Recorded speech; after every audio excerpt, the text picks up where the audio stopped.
Ladies and gentlemen, welcome to the Above the Bar podcast, where each week we belly up to the bar with a new guest, find out what they do, who they are, and what makes them great.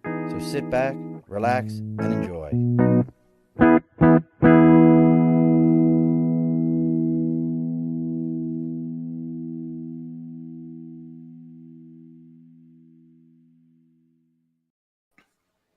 Alrighty, folks, welcome back to the Above the Bar podcast.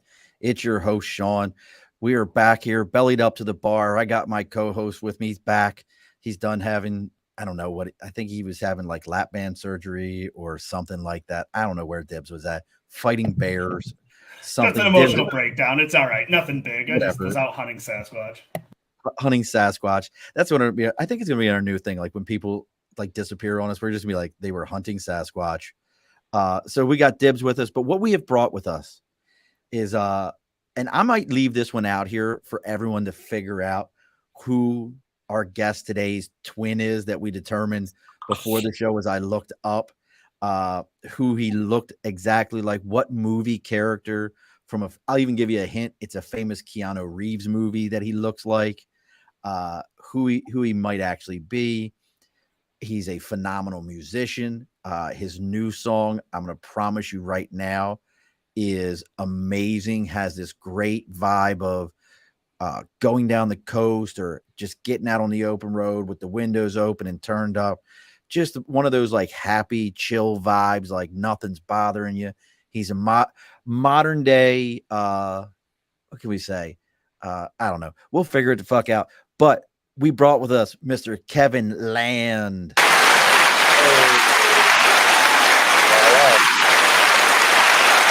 I had to cut that. Like it? New soundboard. I forgot I had to hit it twice. No, it's a live audience. Don't worry about it. Yeah. So we have with us Mr. Kevin Land of the Kevin Land Band. Brother, welcome to the show. Good to be here.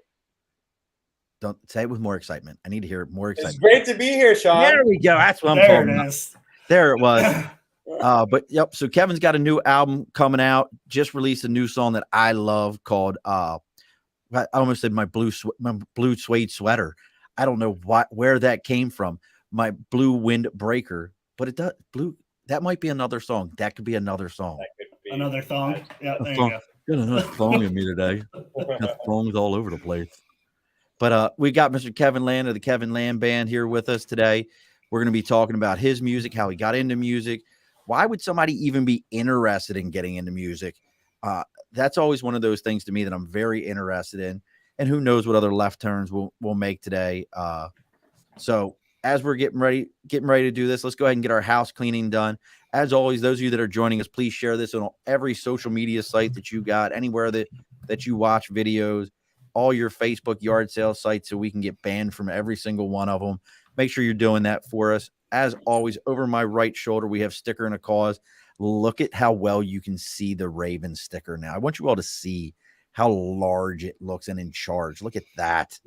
We're so making sad. It happen. Remember, he is LaMarvelous. I can't even. I love Lamar. Our defense sucks ass this year. But make sure you're if you have something that you're supporting, you've got a band, you've got a podcast or your own, anything whatsoever. I don't really care what it is. Reach out to me on Facebook, LinkedIn, YouTube, Twitter, Twitch, Instagram, TikTok, even our email. It's all the Above the Bar podcast. Send us a message over. Let us know what you got going on. We will then tell you what the address to send it to. You send it to me. I'll put your sticker up on the big board, and you'll get a free advertisement on the show. It'll go to all those locations that we broadcast in, and people will hear about you.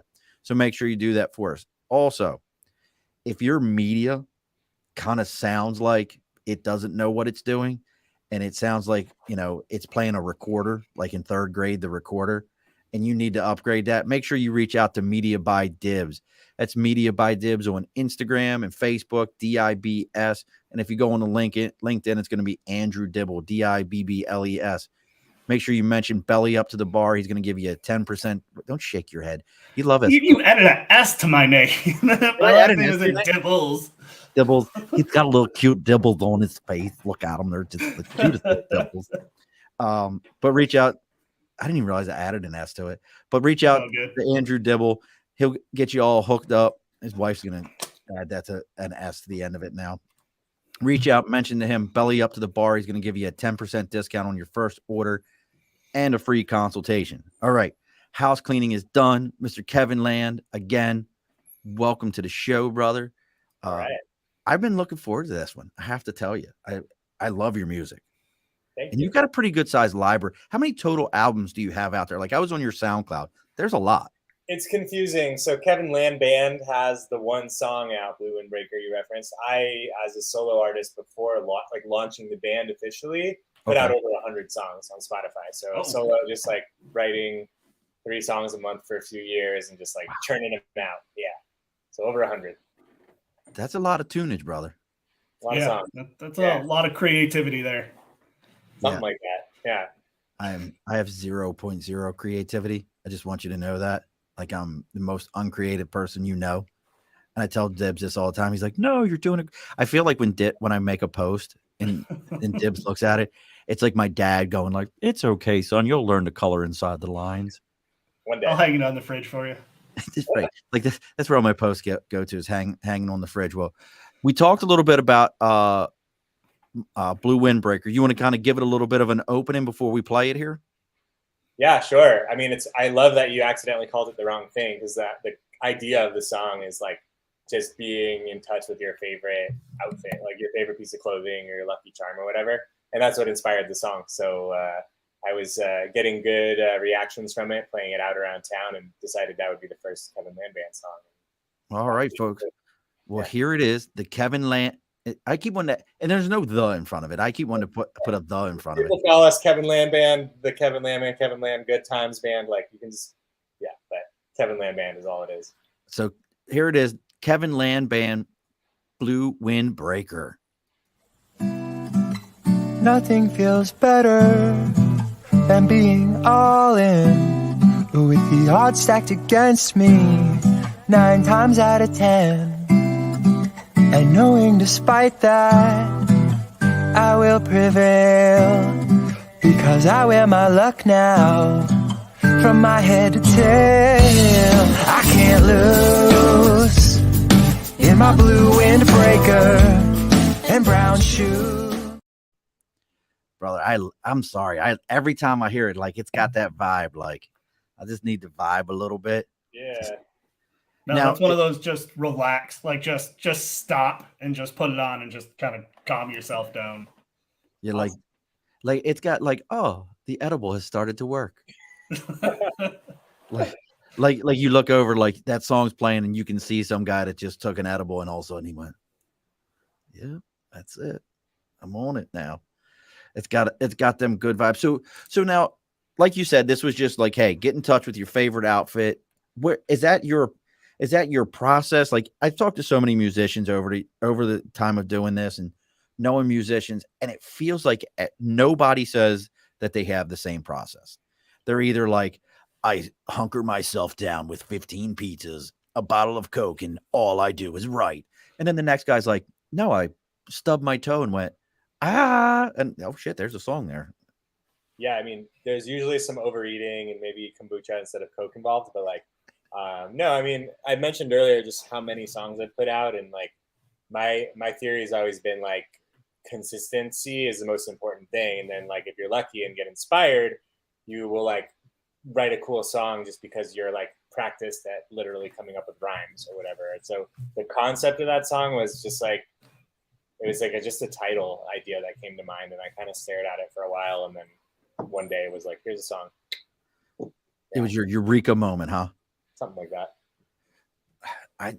I couldn't. I'm lucky I can write my name. Yes, same. Yeah, like to be able to do that many songs and not a chance.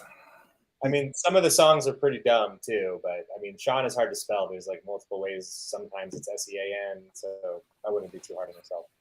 I was always that kid growing up. Like the teacher would be like, your cubby's right there. I'm like, there's no cubby with my name on it. And the teacher would get mad at me and be like, yes, it is. This was the 70s and early 80s. Yes, it is. And I'd be like, no. And they'd be like, and they would point at it and it would say SEAN. And I would be like, that's not me. you work so hard to know how to spell your name as a kid, and then you're like, no, that like it's just a shot at your pride. Just shit all over. Yep. So has anyone that's out there watching right now figured out who Kevin looks like? I just want to see if anyone else. Nate, if you're out there, tell me if you figured it out. Nate's already popped on for a minute. Nate is a good friend of the show. He's actually, this is interesting. He actually had a question for you there, Dibs. Is your co-host onto the paranormal? Meaning how? Like, are you into it? Like, are you into the paranormal? That's an interesting question. I am. Here we go. Let's go left side. Let's like I told you, it doesn't take much. Because now I'm going to ask Kevin. Because now I'm curious about Kevin. What do you think, Kevin? Paranormal? I mean, I've often identified as an alien. It's just, like I'm in this world but not of it. I've even like alluded to extraterrestrials and song lyrics and stuff. So I'm here for it. Yeah. Well, you're a pretty outdoorsy guy, right? I feel like you're a pretty in the outdoors, disconnect kind of a guy, right? I love to, yeah. Especially over the last year, I've really ramped it up with some bigger adventures. Yeah. Sasquatch, yes or no? It could be me, could be you. I don't know. Like, he's out there. No, I want a straight answer. Sasquatch, yes or no? I haven't seen him, but he could be. I'm hopeful that he's there. Yeah. You're hopeful that he's there. All right. Yeah. I'm gonna go with it. We deserve it. So Sean does look like Bigfoot going gray. Look at this asshole. Yeah. The abuse already. So I'm kind of curious. So you, like you said, consistency, you're racking out these, but do you have a process, or is it just, hey, I sit down and I write? I just, whatever sounds like it. Do you have a process? Yeah, I mean, I do, and it changes too, right? Like when I put out all that music, my process was to release, and defining release is like put on Spotify, YouTube, all the places online, right? I'm going to release 3 songs a month. So that was my process. Okay. And like I had a bunch of songs written because I've been writing in the background my whole life, and either just as a release, like, hey, I'll go through a phase of a few months where I journal every day and that'll turn into some songs. I did let me write a chorus a day for 45 days because some podcast or something suggested I do a 45-day challenge. So I'll usually like give myself a reason more than anything. And it'll be some level of like, I need to stay grounded in this thing that I love doing, that I think I'm kind of good at sometimes. So like, I just don't lose it. And then I'll like stick to it for a while, and then I'll like hit a finish line, take a break, and then like reset. Now is music all you do? And what I mean by that is like, is this what pays the bills, or how? What are? Yeah. Look at that shit! I can't even speak today. Dibs, take it. No, yeah. So I mean, is that to say it? Is it your day job? I mean, or do you do other things? Like, what's your is this your living? See, look, neither one of us assholes can talk. Yeah, no, we're doing great tonight. It's a challenging question. It's a loaded question, right? Because like, I think being a full-time musician is a very like idealized position to be in, and I prefer the term a permanent musician. And of course, I get paid sometimes to make music or write music. Like, I went on a month-long adventure last year, and I came home and had 2 checks from ASCAP that I wasn't expecting. I was like, this is awesome, right? So yeah, what's that? From where were they from? ASCAP. ASCAP? Yeah. It's like one of the companies that collect royalties when your songs are played out in the world. So that was exciting. It was like extra money I wasn't expecting. It's my favorite way to get paid. It's not always the biggest way I get paid. So I do work in other fields often, and I found that to be a very fulfilling way to go. If Blue Windbreaker or any song like showed up in the next Keanu Reeves movie and I got a fat paycheck, I might like reorganize my life around that. But I haven't needed to, and that's made things like as easygoing as possible and as interesting as possible. And that's been my approach. And my thought too is like, if you were making most of your money from music, you like wouldn't limit your income to music at that point. You'd be open to making money other ways still, I hope, or you'd like be maybe financially enabled to make good decisions. So that's my approach. Is like, it's my favorite way to get money. Sometimes I do, sometimes more, sometimes less. And in the meantime, like, will not limit other sources of revenue just because I like music. Like, that wouldn't make sense. Oh, did we lose? Who's frozen? We froze up a Dibs. I'm good. Dibs is frozen. Still here. So my next question was going to be, now, are you Yep. a lifelong musician, or were There you we go. like a COVID musician where, COVID kind of hit and you went, I've always wanted to learn to play the guitar. I'm going to play the guitar. No, it has been lifelong. I think I started on. I mean, both my parents were musicians. My dad plays piano. My mom sings. And when I was really little, like maybe 5, 6, 7, I wasn't doing anything with that. But I think my neighbor Andrew down the street was playing piano. He's getting piano lessons, and I had to do everything he was doing. So I got same teacher, signed up, and I like took to it. I was like, oh, this is like, in school I've been good at like learning languages and grammar type stuff, and reading music and learning music was similarly easy for me. Now it's been 20 years since I could easily read sheet music. I cannot do that anymore, but I've been playing since then. And like my older brother, he's 8 years older than I am, like he was playing guitar a few years after I started piano, so I like copied him. And then I got really into it myself more in high school, and then since then I've just had varying degrees of obsession. So when the pandemic hit, Richard Schiff, I'll just check him out too. During the pandemic, I was already in the middle of that 3 songs a month challenge I'd given myself. So it actually lined up really well with being stuck at home and not going out. So I was like, well, I'm already spending more time here than most people might, so let me just double down on that. Yeah. Were you always acoustic, or did you dabble electric at all, or were you always, obviously you've got an acoustic hanging in the back, but were you always that avenue, or did you want to try to dabble in high school and be that rocker with the electric? But oh, dude, I shred electric, dude. I love playing electric guitar. Like the first song, Blue Windbreaker, like that recording is pretty acoustic, but the next one is called You're Doing It All Wrong. That's coming out late October. That one's got like a shredding guitar solo in it, but nice. Yeah, I mean, it's still somewhat acoustic. Like when we play live shows, I only bring an electric. Like I'll play a Blue Windbreaker electric version or whatever. It's just nice. This is the current rendition of the production, but like I don't like to limit us. I just want us to be like, I want us to have a sound as a band, and this is where it's begun. So yeah, this song was more acoustic for sure. But yeah, I love all instruments, and electric guitar is probably my favorite. I think that's the case with so many people. I know my cousin plays a lot of acoustic, but then we'll sit there and musicians blow my mind where he'll be like, oh yeah, I know that. Like, oh yeah, I think I know that. And go and play it on the piano. I'm like, nope, I hate you. So nope. Yeah. I'm with Dibs on that one. And so the next song that's coming out is You're Doing It Wrong. You're doing it all wrong. You're doing it all wrong. So you definitely did live with a Marine after college. There's no doubt in my mind, because at some point in time, that motherfucker said to you, "You're doing it all wrong. Give me that shit right now. You are doing it all wrong." No, he was actually, and he was several years older than I was too. So he was actually a good like disciplinary influence, both when he was being disciplined and both when he wasn't, as an inspiration of what not to do.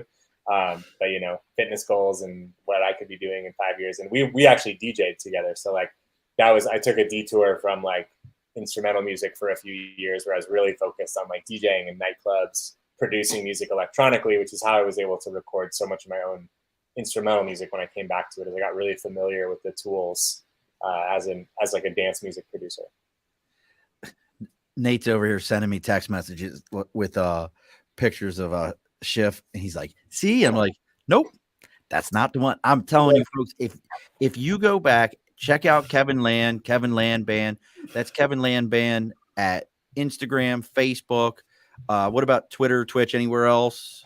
I guess on Twitter I'm just Kevin Land, but I haven't. I would say Instagram and SoundCloud and Spotify are the best places to look for me and stay updated for sure. And they're all Kevin Land Band, and I promise you, especially if you find the picture of him floating down the river in Montana that we used for a few of the posts, even more so there. When you see this, I want you to think about a mind-bending Keanu Reeves movie that he looks like a character from. And the best I can tell you is this character was kind of a Judas. That's my hint for you, is this character was kind of a Judas. If you can figure that one out before this show is over with, send me the answer. We'll post it up here. I'll get your information. I'll send you a shirt out, courtesy of me, if you can figure it out. but I promise you, you'll sit there and once you see it, you're gonna go, some bitch, it's right there. That's the guy. So you've got all this going on now. Kevin Land band is made up of who? Sure. So we've had a few lineups, and my latest is there's 5 of us. So I'm playing guitar and singing.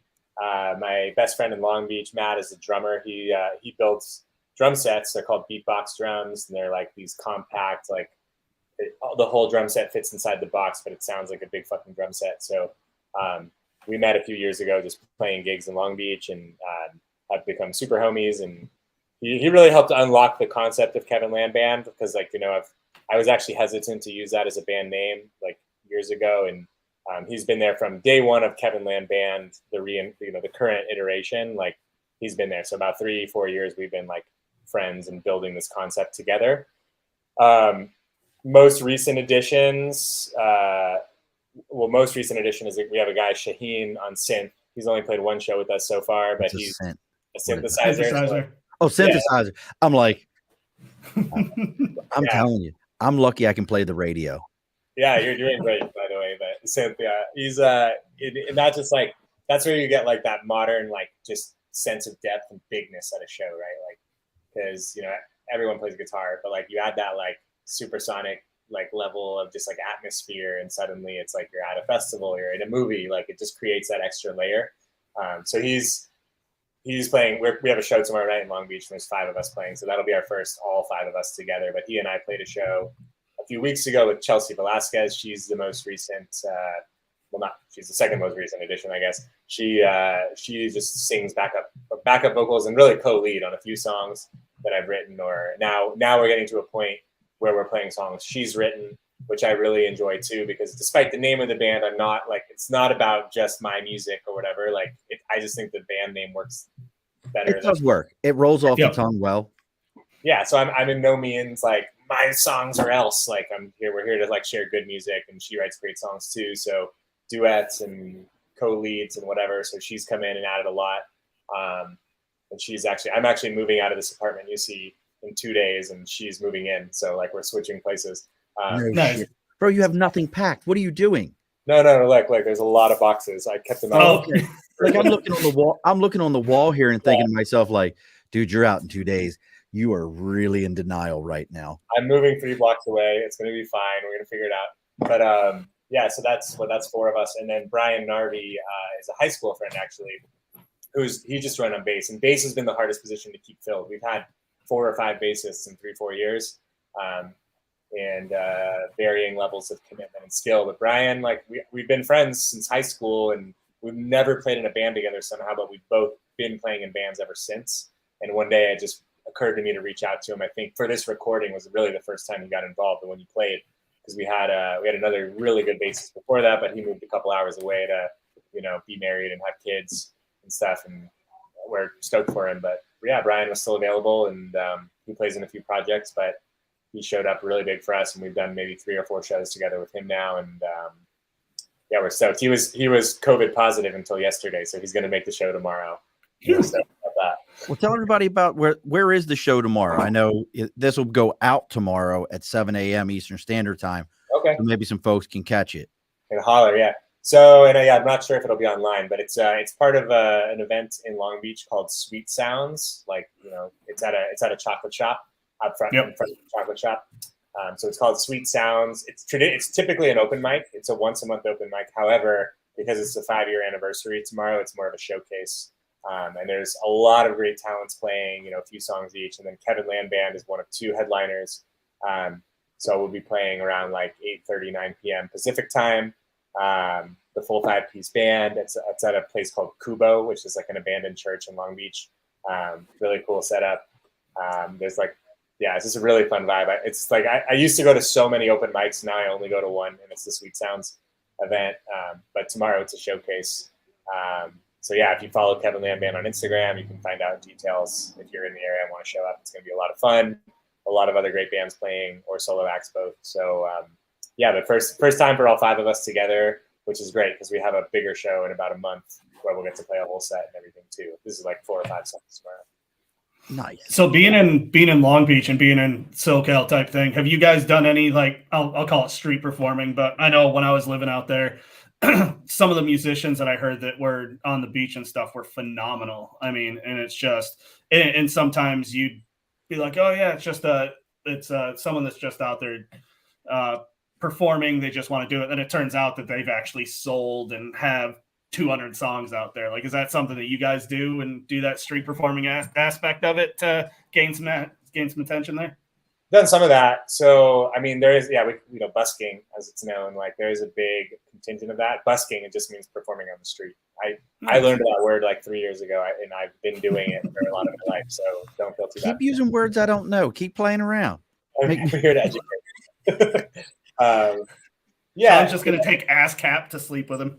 I love it. So I'm up to ASCAP, synth, and boinking. What the hell was it? Boinking? I don't know. What was it? Busking. Yeah. Busking. Yeah. Excuse me. I'm busking right now. Yeah. Falling.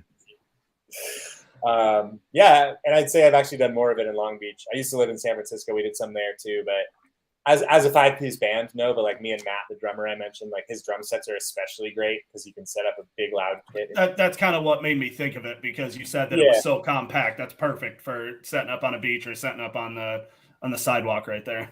Yeah, and it's cool. Like Long Beach, I mean LA too, but I do this more in Long Beach. Like they're good about like, hey, we're doing like an art walk this weekend. We'll pay you, or like we'll put you in front of a business that'll pay you to come play for a few hours, and your friends walk by, and you like make up songs about the people walking by, and like, yeah, it's a good time, and it is. Yeah, we always promote ourselves if we do something like that for sure. But the full band, I don't know. Like I've been, especially like, before Kevin Land Band, it was like, yeah, me and Matt would just go do it on the corner. But like, as far as promoting Kevin Land Band as like a brand or whatever, like we really started to get steam before the pandemic, then like hit pause, changed a lot of band members over the next couple years. And like, now that we're like back to being able to book shows, I'm being a little selective and making sure that like, hey, if we're going to all be available, let's all put some effort into showing up and getting people to show up. Which typically is like a little more exciting for me if it's like in a cool venue versus like, what are y'all doing? Let's walk down to the street corner. Like, which is fun. I give you that vibe. It's a different experience, Well, I feel like if that's an abandoned church, I mean, churches are known for having some kick-ass acoustics. Like to have the sound inside a abandoned church, I feel like would be really good for you guys playing. It's pretty epic. And actually tomorrow, I'm not sure if we're in the church or out. They do shows in both. And either way, it's a great venue, like the outdoor space. That is the Lord's house, and you are welcome. Yes. You are welcome in there. Thank the Lord for that. Listen to me. That is the Lord's house, and you are welcome in there. And if they tell you you're not, tell them that's a real problem. That's a real problem. Sounds good. I'll let him I've been know. watching a lot of Father Brown, a lot of British priest crime show. And there's a lot of singing and acoustics in a church. So interesting. So as you're moving along with this, and really, like you said, you started gaining some traction. 2020 hits. It's March. The world's gonna fall apart until we all realize that maybe not. The billionaires were losing money. They ain't trying to hear this. Yeah. Isn't it amazing how that works? This is no longer real. The billionaires are losing money, and we're all sitting here. Yeah, exactly. Yep. It's amazing how that works. In a minute here, my shit's gonna glitch because one of them's gonna be like, "What did he say?" Good. Shut that shit right down. Look, it's kind of like us. Man shouldn't butt into anything that ain't his own affair. It's kind of like that. So, like, I love this soundboard. I've already been harassed about it. I had to find some way to use John Wayne. But so as you're starting to gain new steam and moving that direction, so the music industry is always odd to me, and it's always one of these worlds where it's truly the difference between making a left and making a right, and the right person being in the room. How in this modern way of doing it are you trying to separate yourself? Because I know you're playing gigs, you've got yourself, you're doing all these songs, but what are some of the things that if somebody was out there now and was like, hey, I want to get into this and I really want to get myself out there, what are some of the things you would suggest, or things you even wish you would have done that you feel maybe, man, if I'd have done this at the beginning, we'd have been this much further? Yeah, totally. And like, I mean, this much further, like define success for yourself, right? Like what is success? And then think about how you want to get there. And ultimately like be a good person, like have a good attitude. Like you do, yeah, turning left, turning right, having the right person in the room. Like you can be in the room with an executive and be really talented, but if you're like rude or you don't listen or take feedback well, like they're not going to work with you, right? So it's like it's a business. Like you have to be able to collaborate with people and trust people and yeah, take feedback. It's like a very personal thing. So I know that like getting comfortable hearing why people didn't like something I wrote was something that took like some practice early on, where now it's like, whatever, I don't care if you like my stuff. But like that wasn't always easy. So I think getting comfortable with that, like even the biggest, most successful musicians in the world are hated by millions of people. So like, get comfortable. It's the Nickelback effect. Like I never understood this. Yeah. Like, yeah, well, you haven't made it. You haven't made it until you have people that hate you. I mean that's kind of the old adage is you gotta, yeah. And say yes to stuff. Like don't be like it's good to say yes. Someone invites you to play a thing, like go try it, see how it goes. And like don't be overly attached to outcomes or perfection, right? Because like I've seen like such incredibly talented people who are like about to release a song for the last 6 years, and it's like when it finally happens, it might not be that excited because you've just been like you build it up in your head, and it's like just get comfortable with stuff, putting stuff out, so that like you can move on. Because I think people that's 6 years that you don't. Oh, I'm frozen. Sorry, what'd you say, Dibs?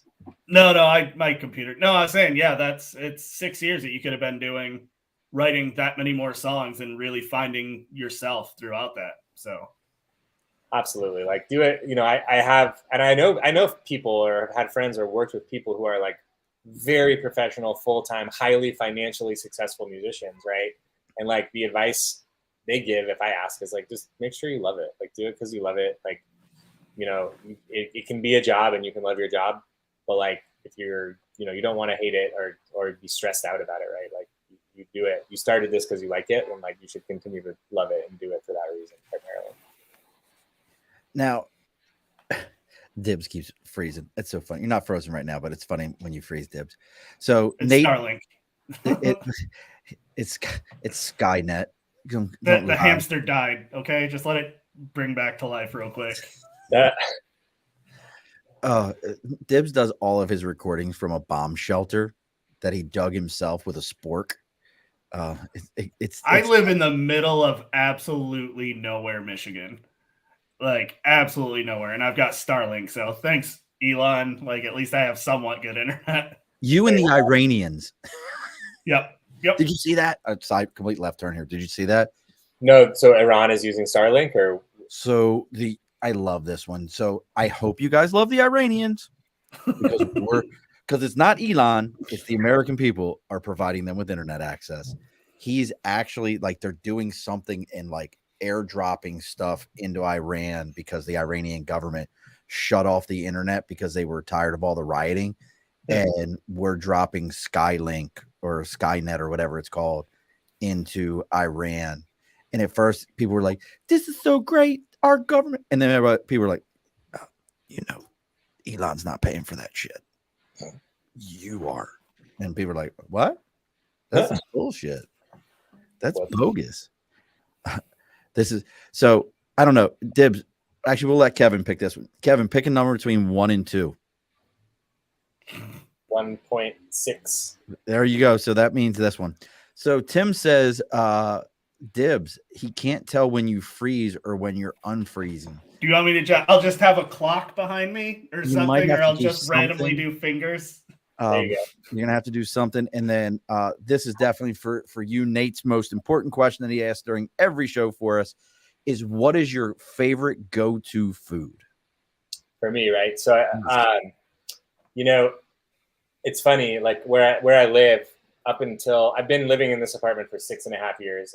I'm moving in a couple days, like I mentioned, and up until within the last 6 months, maybe there was this little hole in the wall Mexican food joint like 2 blocks away, which wasn't the best Mexican food and restaurant in Long Beach by any means, but it was the closest. So I would go and I'd get tacos and French fries, because they also were like, let's serve burgers and fries at this joint, right? So tacos and fries with like a cold Mexican Coke bottle And then if I was really going for it, I might hit the liquor store next door and get like some sour beers to wash it down, and like ice You cream. like the sour beer? You like this? Hold on, man. So you said kombucha earlier, and now sour beer. Yeah, of He's in course. SoCal, man. He's Yeah. in SoCal. It's a That different is- universe. Oh, like I tried kombucha one time, and I was like, ooh. And then probably like a couple years later, my wife came home with. She was like, "Oh, it's try this," and I'm like, I'm of the firm belief, don't ever just dismiss something after one try. Yeah. You got to try it again if it's a food. And I tried it again, and I'm like, no. And sour beer, it got one shot. I went to Ithaca Brewing up in Ithaca, New York, and they had a like if you're ever in the area, phenomenal restaurant. The brewery restaurant's so cool. Your music would play so well in Ithaca. You have no idea how well your music would play in Ithaca. Cornell is right there. Like your vibe, they would love you out there. Like they might make you the mayor. You know, they Cool. might. Possibility. There's a good possibility, but Nice. I had a sour beer there, and I was like, I walked it right back up to the woman because I had heard it on like somebody was like, "Oh, sour beer is amazing," and I walked it back up to the bartender, and I was like, "I can't drink this." She goes, "I completely understand." Poured it out and gave me like their main beer is called Flower Power. Yeah. And she was like, "Here's a Flower Power." I'm like, "Perfect, thank Much you." better. I was like, "Oh, That's hilarious. oh, it was so bad for me." So, so a lot of these shows I'm hearing in your local area, around the Long Beach area, things like that. Anything coming up where you might be leaving Cali, traveling around anywhere else? More of a priority coming into next year, because in the past, like I have a lot of friends and connections up in Northern California, down in San Diego, Jackson, Mississippi, all the way up to Maine. So like I'm very interested. This is the first time where I have like so many people in the band and so many places we could play, and I'd say like my planning and my like day-to-day like focus as far as logistics were concerned this year really actually veered towards like physical activity, some of the outdoor stuff you've been seeing. I just like entered an ultra marathon last weekend that required a lot of training. 100 miles? Yeah, I only made it to 57 after a lot of puke. Oh, but only 57. Oh, I'm lucky if I make it to 57 feet. Listen to me. 20 years in the Marine Corps. Yeah. And you wouldn't get me to run during those days. They'd have been like, "Oh, Gunny, you're running 100 miles." I'd have been like, "Oh, you better get that Humvee ready to drive my ass." Yeah. Yeah. So my point is like, I've been doing that every weekend. I've been doing that every week. Like I've been living and breathing it in a lot of ways while continuing to make music and try to move apartments and do all this other shit. So I've been overwhelmed. But now I've got the full band, and a variety of places around the country that we could play. So I do want to plan something more further reaching. You know, we've got the one single out. We got another one next month, and I'd say no later than the third one, which will be early next year. I think we need to like get out of Long Beach and play some more shows for sure. Well, how long till a full album then? Like, I mean, you've got would you say 100 songs? Yeah. It sitting on Spotify. Obviously, the band members, you could share the music. Everybody can go through it, figure out what their favorite is. We're making this shit happen right now. Yep. What I need you to do is go ahead and share the 100 songs with the other band members. Yeah. 20 songs per. Yeah. Everybody picks their favorite 5. They share those 5 with the next person next to them who picks 3 of those. Yeah. That breaks down to now 15 songs. You have 15 songs. Of those 15 songs, you go ahead and you record them, and then you got a whole album. You didn't realize I was that talented to figure this shit out. Yeah, that math you just did, it's fast math on the fly. I'm blown away. Yeah, well done. No, you're right. I think like originally, because I was doing I was in such a mindset of like 3 at a time, keep going. So like when we started recording for the band, we're re-recording some of those, the 100 you mentioned, right? Like it was like, all right, we're going to do this. We're going to release a whole album next year. And like, that was sort of the plan. But a lot of people I talk to, like industry friends and contacts, it's like, it's more like releasing consistently is really valuable too. And like, so for now, we've only recorded 3 songs as a band. One is out, you've heard it, you've played it. Another one's coming out, another one's coming out. And between now and then, yeah, we'll get back in the studio, we'll record 2 or 3 more. And then after that, we'll record 2 or 3 more. And then then it's a decision of like, well, do we release a full album with everything recorded? Do we re-record 10 to 15 new songs? And you're right. It's like there is the filtration process because I play songs out and I'm surprised by which ones people like and don't like. And that plays into it, tweak a few lyrics here and there, whatever. But I don't know. We could put an album out next year, but if the single release strategy keeps working, like I'm not going to force it, I guess, basically. I forced 3 songs a month out for 3 years and that was really fulfilling. But I was ready to force an album out, but just after starting the process, it didn't seem necessary to like make that a priority so much as like keep building community around the music and around the experience. And that's been really successful. And I feel more in touch with the people who are supporting me as a musician in the last 1 year since I actually stopped releasing songs aggressively and just have the catalog to share and like use as a way to connect with people. That there's like a lot more traction and a lot more momentum going on around any individual like musical event or moment in the band's trajectory. So Sean mentioned it earlier about the brewery and how like you do have that like brewery type, like that really relaxed vibe. Have you, I mean, like obviously being in SoCal and mentioning the outdoors and stuff, have you made your way up to Big Bear and done any shows up there? Any of that type of thing? I feel like your vibe would be super good up in Big Bear, down in Temecula, like the brewery, winery type thing. Dude, it's crazy that you mentioned both Big Bear and Temecula. Not as a full band, but I got booked in Big Bear last summer. It was like a nice paying gig. It was a long drive, but it paid enough. So I was like, okay. I drove out and it was like a combination of covers and originals for like 45 minutes for an angling competition. So like, nice.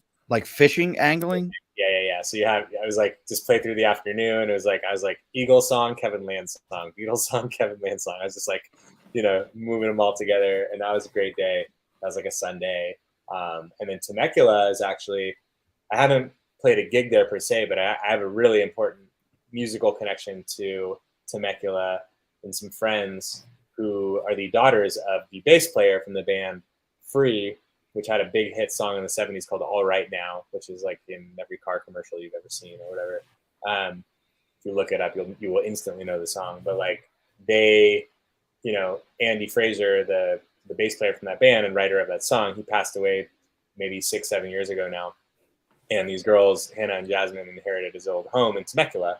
And it's like 5 acres, and every few months they'll just like put an invite out to their artist community. And I know them through a mutual friend who's in San Francisco.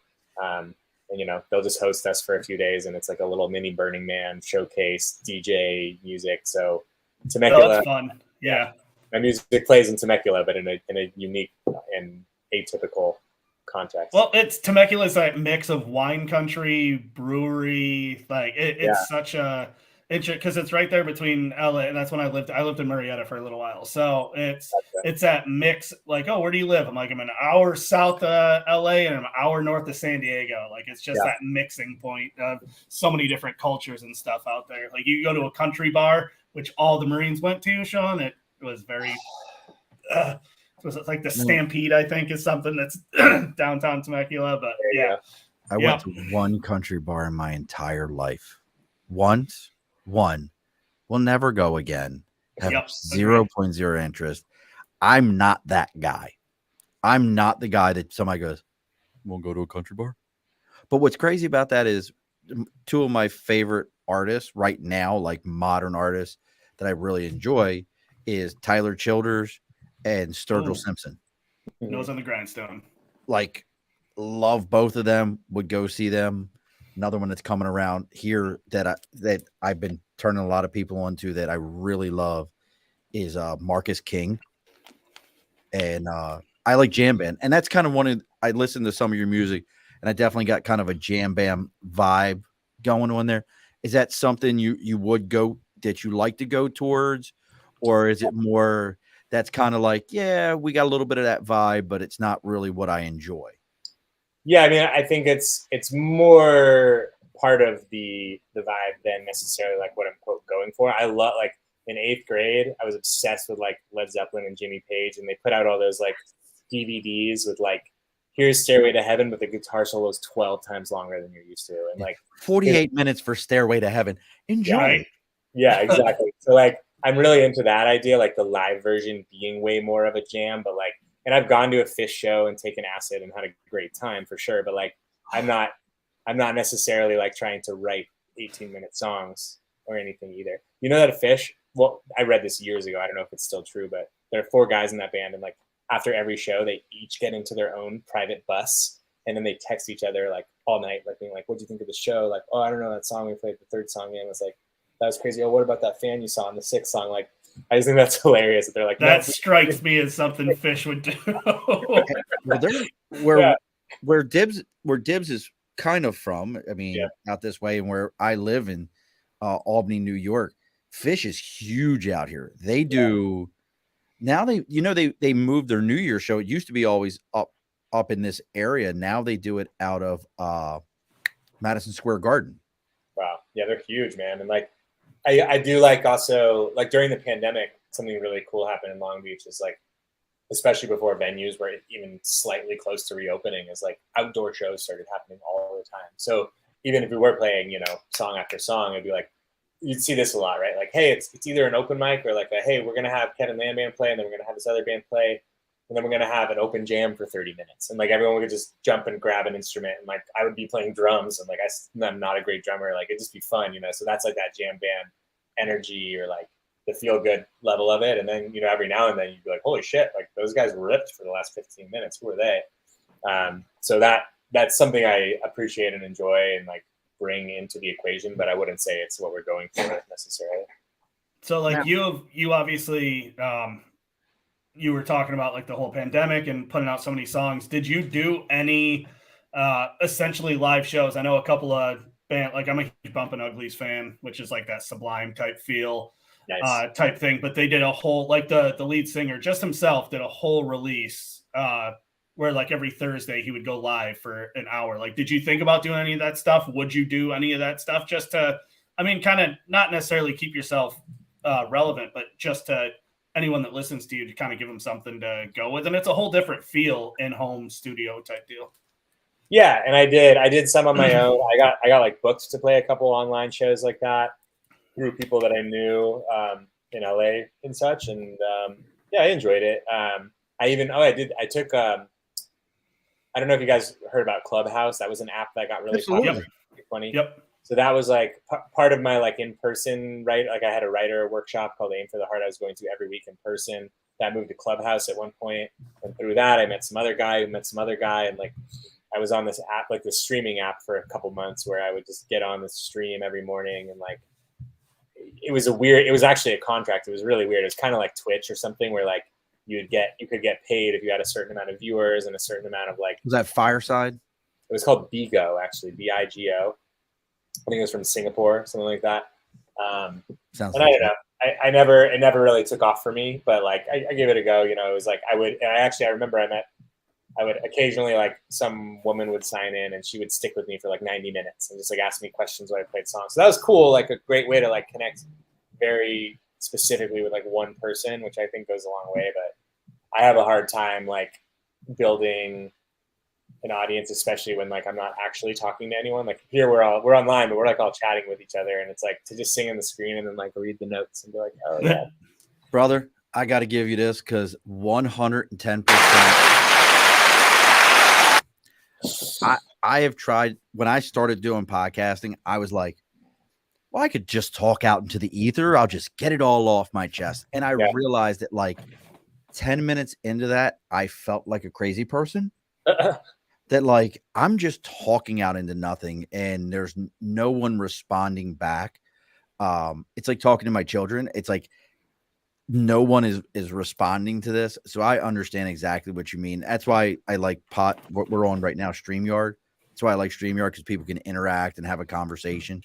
I am curious. So, and this has probably come up to you before, but is there any, like, I'm always curious of this with musicians. Is there any particular artist right now or that you listen to? Because I know who I think you would be an amazing opener for. Two different bands come to mind to me, but I think it's my age and our age. But is there any bands that you're like, hey, I would love to be a co-headliner with or open for somebody that for you, like this is your dream to be able to be with them? Yeah, and I mean, a bunch of names were running through my mind when you asked that. one artist came earlier this year around the time Taylor Hawkins died for the first time. I considered that, like, I don't think we sound like Foo Fighters, but I think like energetically and like attitude wise, like I really look up to Dave Grohl, and I think he's like a really exciting character in the music industry as far as like rock stars are concerned. Read his book earlier this year, and I was really like excited by it. So I think as far as like a massive name, that would be really fun to play with the Foo Fighters, and you know, open for them or whatever. And you know, they've been around long enough that you could almost call some of their stuff classic rock, but they're still like relevant in a modern sense. Hey, it's not classic rock. Almost. God, I was talking about this the other day. I was like, oh yeah, you know, 2003. I'm like, shit, that was 20 years ago.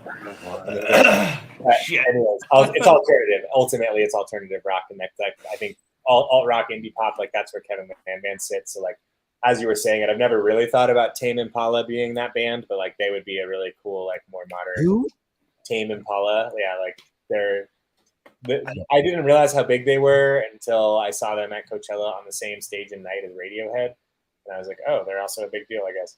I don't even know who they are.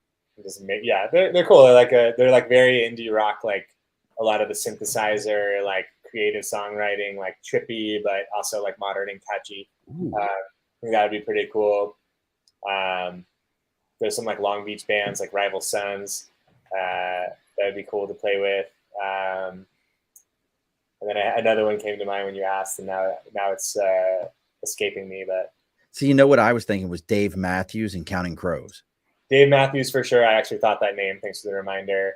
I'm not as big a Counting Crows fan. I don't have an issue with them. I just don't know their catalog that well. But Dave Matthews for sure. See, I'm a huge Counting Crows fan, and I feel like you'd have been their circus tour would have been so perfect for you, because they're like you were talking about earlier, where they're a band that might grab a song like something off of August and Everything in Between, which was their first big hit. Like they could grab a song from that we consider as like a slow, like kind of jam, and the next thing you know, they've sped it up completely, and they're all in with electric guitars, and you're like, what the hell am I listening to? And then they end all their shows where all the bands that were involved in the show come out on stage and just jam a couple of songs together. They're that, like, if you've never seen them, I can't, like, I've probably seen them like 4 or 5 times, and I've had a friend of mine who's probably seen them about 20 or 30 times. Awesome. Like Another band, a Michigan band, actually, Dibs, is Lord Huron. I don't know if you're familiar with them, but they're a modern band. I met their guitar player in 2014, and we kept in touch. And I've just watched them blow up, because when I met him, he was like, they were just kind of becoming really successful. I think I've heard of Fozzy. I'd have to check them out. That would be, oh God, what the hell's the wrestler's name? Can't think of the pro wrestler's name. He's the lead singer for Fozzy, and they're legit. God, what the hell's his name, Dibs? The pro wrestler. But they're legit, like, yeah, they're in that Nickelback, Stain kind of vibe.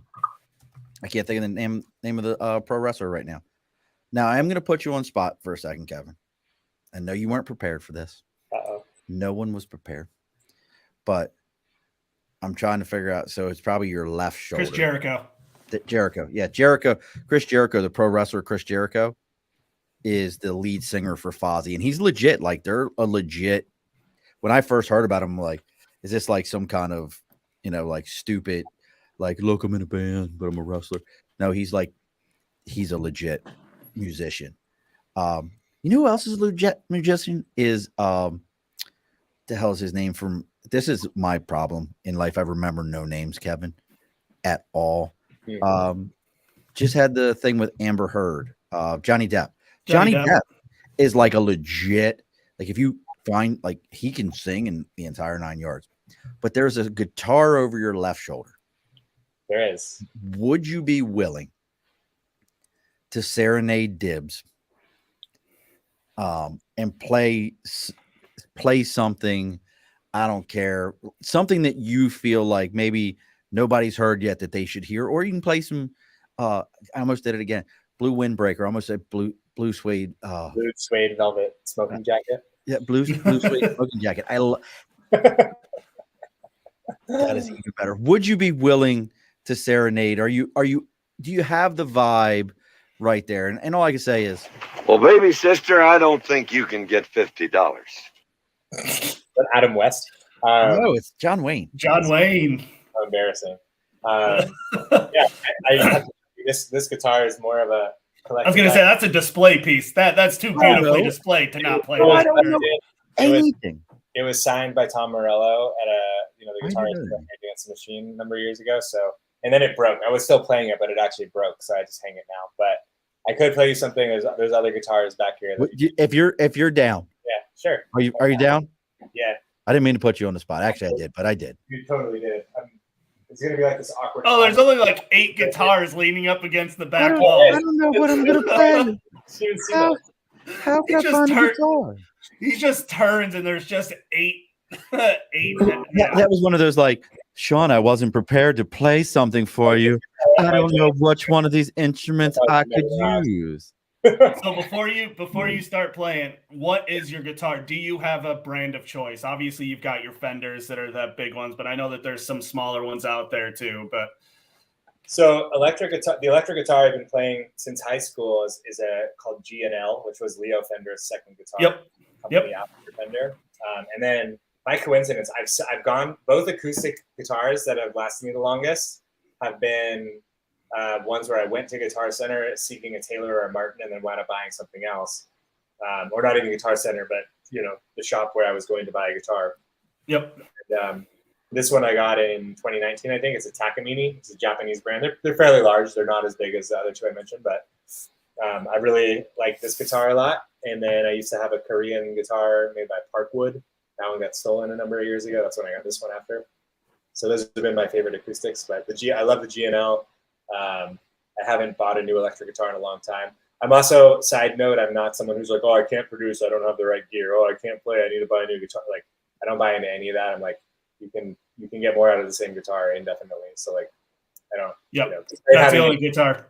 Yep. I had a Fender Strat for a while, like just the classic, typical starter kit for I want to learn how to play guitar, and so I had a Tyco, probably maybe a Tyco or a Matilda. I do often use a pick. I'm not right now because my house is in disarray, and I just grabbed the. And I stuck his ass right on the spot. I don't know how much time we have or whatever. This is my show. We got all the time you want. Play what the hell you want to play. All right, this song came to mind. It's a fan favorite. It's a little. It can be shocking at times, but we'll see how it goes. Perfect. Yeah, I like shocking. I think you're pretty perfect for me.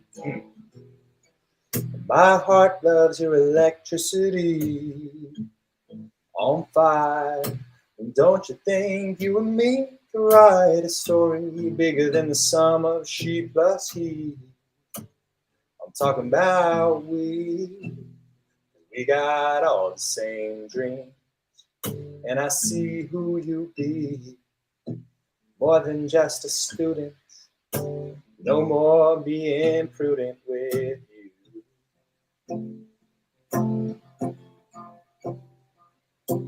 Fuck your boyfriend, come and dance with me.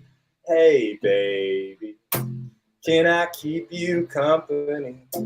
You've been teasing, I'm beseeching you. I'm tired of lying, and I'm trying to do right by you. Trying to do right by you. Trying to do right by you.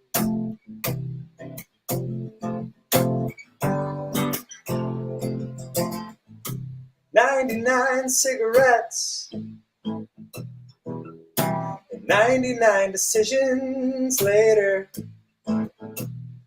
I'm still falling for you, believing in something greater. But we got all the same friends, and I can't just pretend we're a couple students. Maybe I'm too prudent for you. What can I do? your boyfriend, come and dance with me. Hey, baby, can I keep you company? You've been teasing, I'm beseeching you. I'm tired of lying, and I'm trying to do right by you. Trying to do right by you.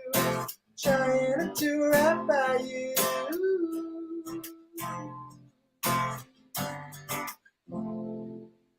And we'll leave it at that. There's more, but you know. I don't even know. I don't even know if the the clapping is good enough. That's fucking phenomenal, dude. Dude, that was so that's cool. amazing. Thanks, guys. Oh, that's so great. Fuck your boyfriend. Yeah, fuck him. No, man, it's just the fucking sorry, swearing. The vibe of it, man. It's just that. Just even with something like that, it's just such a relaxing, like fun.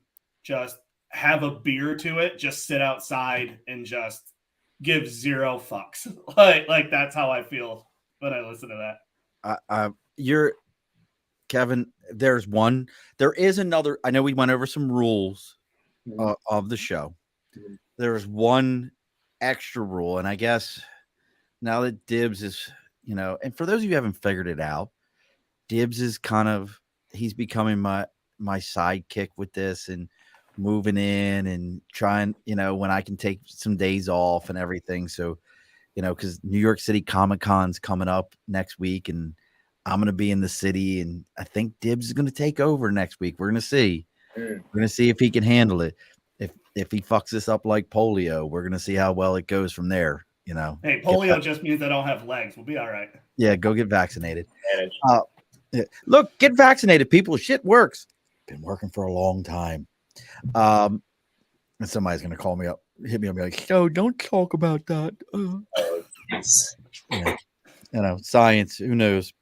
But God, I'm like you're just so talented. But there is one other rule, and this rule is when you walk the red carpet somewhere. Yeah. So if you get to that, when you get to that point that you're going for a Grammy, there is a rule on this show. Okay. You have to take me. I don't need to be on a camera. I don't need to be shit. I just need to be your plus one. Okay. I'll wear a ball gown for you. I've seen it. Fuck, I'll wear. I don't care. You think we can get can you twirl when we enter? Oh, absolutely. I don't care. Nate, I don't need to change the rating of this show. It's just, it's always been an adult show. It's just, trust me, this is the lightest we've ever been. But I promise you need, so if you need, I'll make this deal. If it means I got to wear a ball gown, I'll wear a ball gown to go on the red carpet. And I promise you, I got nice legs. All that running in the Marines. Look, I got nice. And now I'm wearing those boots and boot bands, you don't have to shave your legs. No, bro. That's a whole nother thing Dibs and I can talk about after. I pulled out a set of boots that I had forever, a pair of Bates. Bates are garbage. Bates will never be my sponsor, so I'm not worried about it. But I pulled out a pair of Bates boots to go cut my grass the other day. Old boots. I was like, I'll just cut the grass in these. I walked in the house and I'm like, why do these feel so wonky on me? And I looked down and I didn't realize the sole on them had started to disintegrate. Oh, geez. There's a boot company called out by you in Cali called Danner, Danner. I own a pair of Danner boots I bought in 1996. I remember when I bought them because my feet kept getting wet in the old leather. We called them Cadillacs. And my feet would always get wet when it rained. And I wanted something with a little bit of Gore-Tex in it. This was Gore-Tex was first becoming big and Thinsulite and all that. I've had these boots since 1996 and all they need on them is a new sole. That's it. The leather is still good. Everything's, and that company, they don't pay me. I wish they would. You can take those boots and send them right back to Danner right now and they'll recondition them, redo them and send you back. Those same boots I paid like $180 for in 96 or $300 some dollars now. Epic. Yeah, you guys, that is the best boot company in the world to me. I listen to these people that are with these weird boots, and I'm like, I told you we make left turns here. Danner boots are the shit. Banner boots. Danner boot. Well, going back to that with me swearing, music is definitely like a huge. I mean, I've said it before. Like music got me through deployments. Music got me through some crap times. So it's one of those things like you feel it, and it's especially being former military. It's like let's swear because that's how I show that I'm passionate about something. So Nice. yeah, that's. Well, you know what though, but I don't want to get ready to cut this off, but you bring up a great point, Dibs. Is there any albums or songs for you, Kevin? Like for me, for example, you know, we talk about. I was talking about Counting Crows. When I hear their second album, and it's escaping me right now, it reminds me of my second of a deployment. When I hear the Wallflowers, that was an album I listened to throughout that entire. That's back when you had to stick a CD on, and that was all I had was you know, a bunch of CDs, and so that was one that I listened to all the time. Was the Wallflowers? Is there any like music that you know when? And I imagine there's a lot of it, but that's something that just really inspires you or kind of sticks with you that you just kind of go, that's my go-to. Even styling, like you can hear what my styling. I really like that. Like vocals are very important to me. Yes, there's got to be a good sound to it, but I'm listening to what you're saying throughout it. So, and I want to actually be able to understand you. Like I have no other side of that is I love Pantera. Cowboys from Hell is an amazing album. Like that album is a beast. Judas Priest is getting ready to come and play here in Albany, and I love Hellbent for Leather. That's one of the best albums ever created, in my opinion. Razor's Edge, again, another one. But I got kind of this vibe of what I like. What is it for you that kind of like you're turning on the radio and you're vibing to it? What is it for you or brings back those memories when you need those memories? Yeah, I mean, it's interesting because my generation has been, I haven't been listening to albums the same way I used to for the last like 10 years, right? I mean, I still enjoy them. I will get obsessed with the single and listen to it on repeat for a whole day, and then I'll playlist stuff out. But like the albums that came to mind first was like Dark Side of the Moon. When I hear that album, it's a great album, but I also like, it brings me back to like playing video games in 7th grade because I would just be like by myself, like playing Zelda and like listening to Dark Side. That was like when I first heard it. So like there's a very like visual, visceral experience I have when I think of that album that it happens to involve like video games, which is random. But like I was driving back from that ultra marathon in Oregon, 16-hour drive when you get a flat tire, by the way. And I put on this album by a band called Group Love, which was, they really blew up in like 2010. Probably. I remember Group Love. Yeah, and they're still around, but like they had this album come out called Never Trust a Happy Song.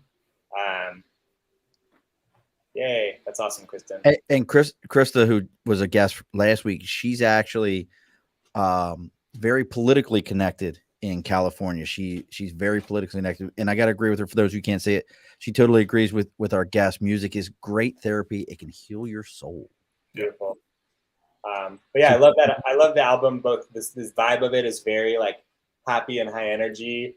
That it's very tongue in cheek. Like the name of the album is funny. Like Never Trust a Happy Song. It's like, well, why not? And it's like I get that feedback a lot. Like, wow, your set was great. Really happy. Not all the lyrics were happy, but the song. Like, so I identify with that, and I think that. And also when you see them live, it's like a good mix of men and women, and like just the energy, but also like these are tight, good songs. So it's like somewhere between fun and like exciting visually, and I just hear all that in the album. So that's one that I just went back to it this weekend after not hearing it for years and years, and it was still like, oh yeah, I love this album. So I just introduced that Dark Side of the Moon to my 5-year-old the other day. Nice. And he dug it. You know what? Another one, Dibs. Do you remember Supertramp, Dibs? Yes. Supertramp Breakfast in America is another one of those albums that I could listen all the way through and has a very childhood, strong memories for me. That was like, for me, not to get too sappy, but that's like my parents divorced. My mom and I moved into a new house, and somebody had given me that tape, and I listened to that thing over and over, and not in a sad way. It was just, wow, this music is amazing. I really like it. It wasn't depressed over it. It was just, it attaches to all the memories from them. Supertramp Breakfast in America, which again has one of the coolest covers also. If you've never seen the cover, it's the waitress holding the platter with New York City on it.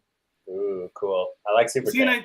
Check it out. See, and I think everyone knows, like, I feel like everyone knows that connection with music, but I feel like, especially with all the social media and everything, like it's become so much bigger. I mean, if you look, spoiler alert for anyone who watches Stranger Things touched on it this last season, how powerful music is, because it pulls. I mean, it's obviously got its meaning during the show, but if you kind of take it down and break it down, like it pulls you out of really dark places. And it's one of those things, like when you're sitting there talking, you were talking about someone like music that you can understand. I think one of the coolest things that I realized was, if you ever listen to Slipknot, which obviously is like screaming, like loud stuff, and then people are like, oh yeah, like I love Stone Sour too. I'm like, you realize it's the same lead singer, right?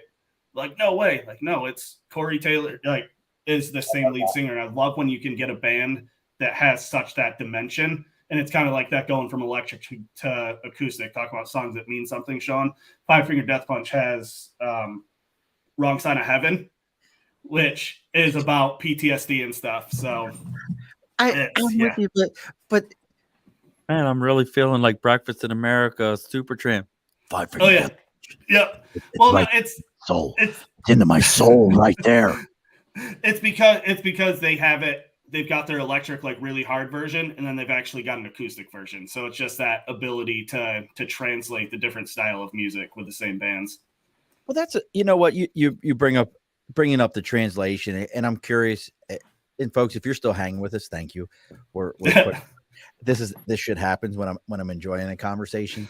Is how much? I gotta give this one to Kristen. Toad, she loves Toad the Wet Sprocket from years. It was a range of emotion. Absolutely. Toad the Wet Sprocket was a phenomenal. Jimmy Eat World falls under that one. What was the one? Possum something. They were from Texas. It was something about possum. It was a Texas band. And I'll have to think about that one. But artists today, I don't feel like a lot of them do that.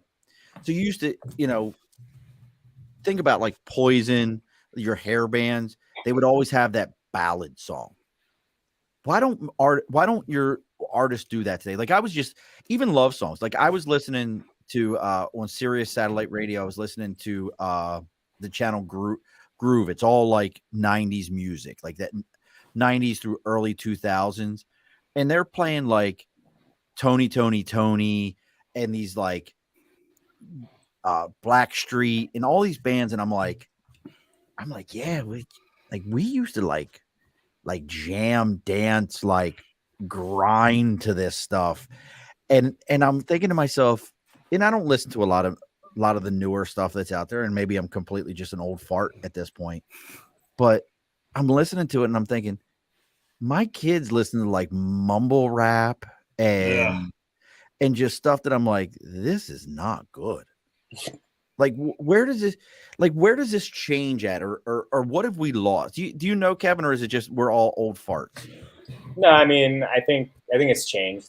It's not necessarily lost. Like rap is an evolution of like jazz to blues to rap. Like there's so much energy in it, and I think the sound of it may not be for everyone, but even Drake has sad songs where he's like singing, and it's not all mumble rap, but I think it's just, you hear on the radio what resonates with the most people, and that tends to be something that's maybe a little less familiar than what we're used to in the past. But so do you have a band that, so if you had a band that you feel is kind of all, you're never going to know them unless you recommend them, what do you have a band that you would recommend like that?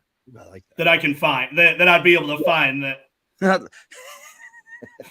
don't know. I mean, this band has definitely got. I've felt this way about this band for a long time. I think they're a lot more popular now, but they're called Phony People. Phony.PPL.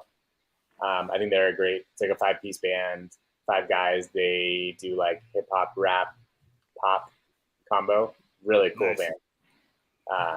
So I really like them, and they used to play. They're playing bigger and bigger venues now, but I saw them years ago, and they're still pretty small, and they like hung out after the show and talked to everyone. So yeah, I mean, I don't think they have like any major hits. So you still need someone to turn you on to them, and then maybe. No, it's fun. I like trying to find those. Yeah, like you wouldn't find them unless someone recommended to you type bands. Well, I'll tell you, you got to go find Evil Voice. She was a couple weeks ago. Everybody's got to go find the Kevin Land Band. They got to find Teo G. You got to go find these people. You got to go find Clay. They're all here. Yeah. Some other Long Beach bands are like Manuel the Band. They're on Spotify. And then there's one called Solar System, but it's like Soul, like SOUL. Oh, I like that. That's a good one too. So a couple others for you are way less well known than Phony People.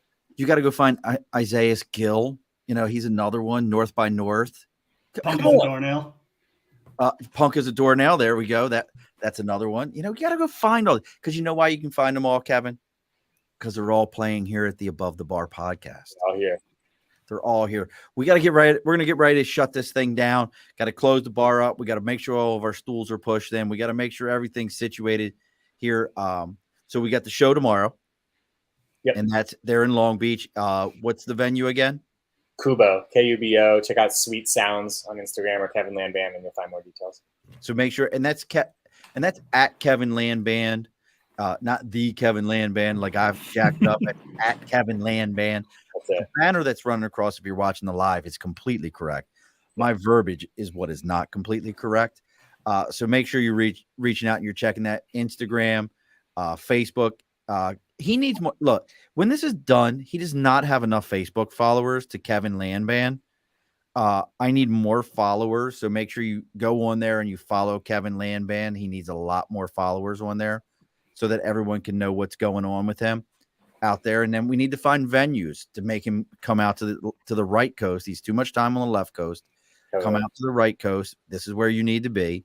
Look. So Kristen asked, where are they playing next in Cali? Say it one more time. They're in Long Beach, Kristen. So which I think isn't far from you, but I don't know California geography at all.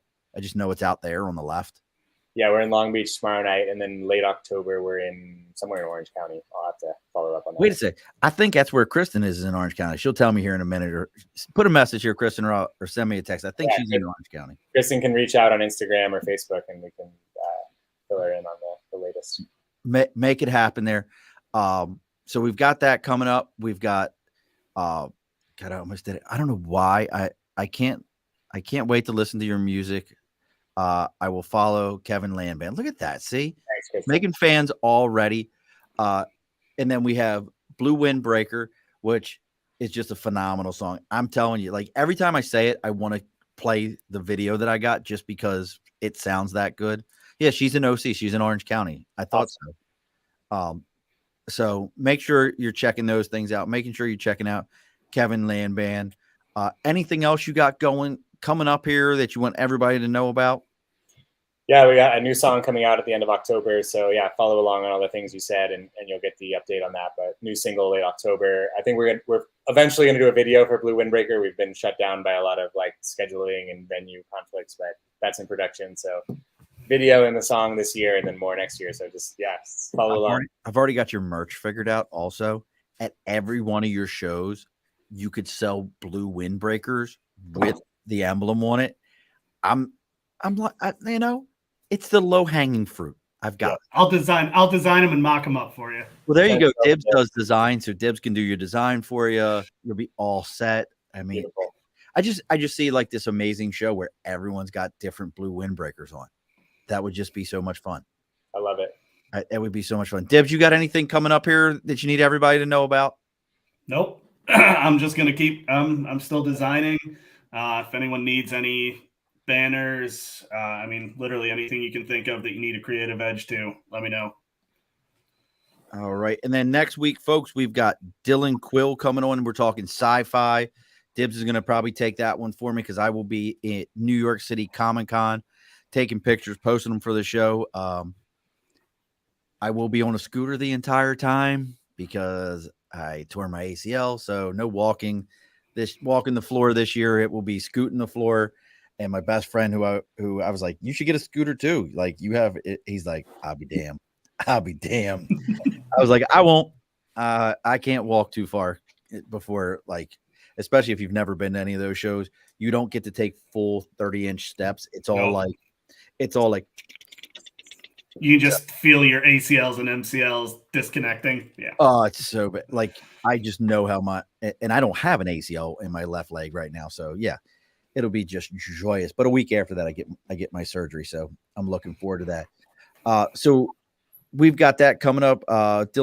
Dylan next week. So make sure you tuning in 8 p.m. Eastern Standard Time, LinkedIn, Facebook, YouTube, Twitter, Twitch.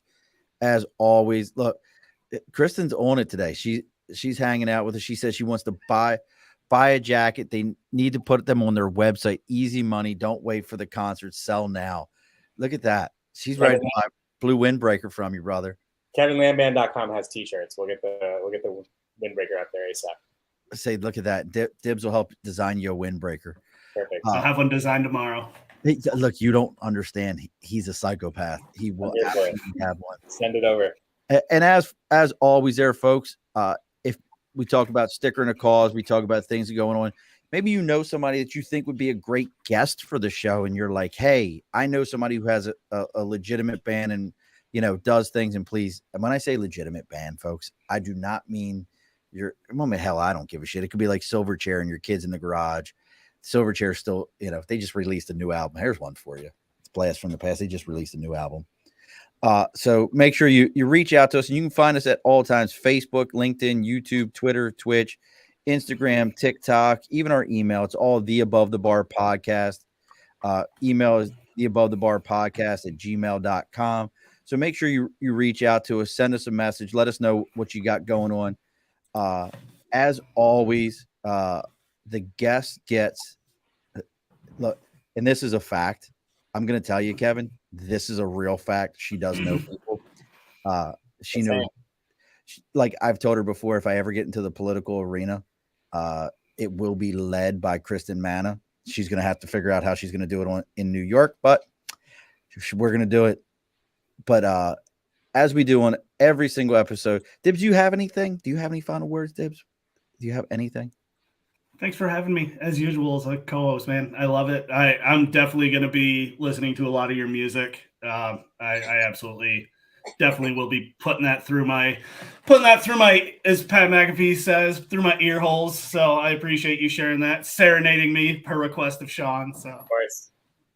So Kevin, as we do on every episode, the guest gets the final word. So what's the final word, brother? Do what you love, take care of your family, and sing along.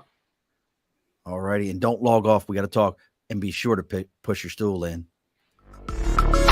This has been an Earplug Podcast presentation. Found on earplugpodcast.com, iTunes, SoundCloud, and wherever your favorite podcasts are found.